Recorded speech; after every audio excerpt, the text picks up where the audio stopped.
Hello everyone, নমস্কার। আমি সোমলতা। তো আমি তো ভালো আছি, আশা করছি তোমরাও সবাই ভালো আছো। তো বহুদিন পরে তোমাদের সঙ্গে শেয়ার করতে চলে এলাম একটা ব্লাউজের ডিজাইন।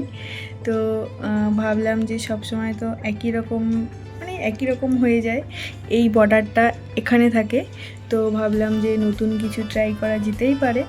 তো সেই জন্য দুদিন বসে বসে মাথা খাটিয়ে ডিজাইনটা বের করলাম, করে তারপরে হচ্ছে গিয়ে এই যে লেস ফেসগুলো দিয়ে তৈরি করলাম। আর কেমন লাগলো সেটা অবশ্যই তোমরা কিন্তু জানিয়েই দিও। ফার্স্ট টাইম বানালাম তো এই ডিজাইনটা, আমি আর কখনো বানাইনি, নিজের জন্যও না। তো এটা কিন্তু কাস্টমারেরই ব্লাউজ।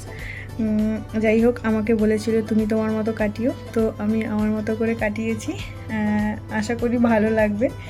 যাই হোক, আর তোমাদের কেমন লাগলো সেটাও অবশ্যই জানিও। তো এটা ছিল ব্যাক পার্ট আর ফ্রন্ট পার্ট। তো এই যে এটা ছিল ফ্রন্ট পার্ট, আর এটাও কিন্তু একটা নিউ ডিজাইন হয়ে গেছে। নিচের এই যে কালারটা, এটা কিন্তু শাড়িটা কিন্তু আঁচলটা আর পার্টটা হচ্ছে গিয়ে কিন্তু পিঙ্ক, আর ভিতরে ছিল স্কাই ব্লু। তো সেই নিচের কালারটা কিন্তু এরকম চলে এসছে, আর উপর পাটটা কিন্তু এই পিঙ্ক চলে এসছে, বেশ ভালোই লাগছে। যাই হোক, তাই ভাবলাম যে ইচ্ছে বা আশা কোনোটাই ছিল না, হঠাৎই ব্লাউজটা, এখন রাত বাজে কটা আমি বলছি, 1:10, ঠিক আছে। তো এক জায়গা থেকে এসে ব্লাউজটা কমপ্লিট করলাম, আর ভাবলাম একটা ফটো তুলে রাখি।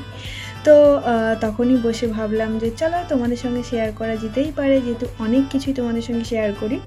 তো সেই জন্য ভাবলাম চলো ব্লাউজের ভিডিওটা করি। বেশ ভালো লাগছে, আমার নিজেরই ভালো লাগছে। প্রথমবার আমি এইরকম একটু নতুন ডিজাইন কাটালাম, তো তাই নিজেরই একটু ভালো লাগছে। তাই ভাবলাম চলো তোমাদের সঙ্গে শেয়ার করা যেতেই পারে, তো সেই জন্য আর কি। তো চলো, কেমন লাগলো সেটা অবশ্যই তোমরা কিন্তু জানিয়ে দিও। Tata, bye bye, good night, অনেক রাত হয়ে গেছে।